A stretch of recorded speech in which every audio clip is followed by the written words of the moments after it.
Terima kasih masih bersama kami di Liputan Metropolis. Pemirsa, pada momen Hari Raya Idul Fitri pada tahun ini, jumlah pemudik menggunakan transportasi kereta api di Batu Raja Ogan Komering Ulu alami peningkatan.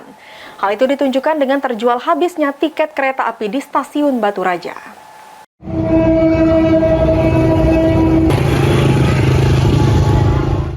Stasiun Batu Raja mencatat pada masa mudik Lebaran tahun ini, 400 tiket sudah habis terjual untuk pemberangkatan dari Stasiun Batu Raja tujuan ke Stasiun Tanjung Karang maupun Kertapati Palembang.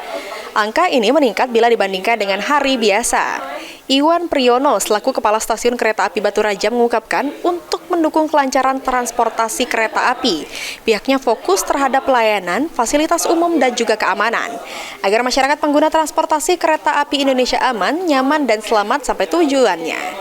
Seluruh tiket sudah habis terjual hingga H+7 Hari Raya Idul Fitri.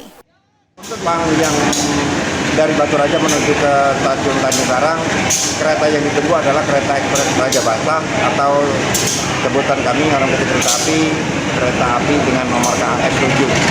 Tiket yang terjual untuk Kuala Tabat, Batu Raja Tanjung Karang, Raja Raya Lampung, Palembang habis terjual untuk H+7.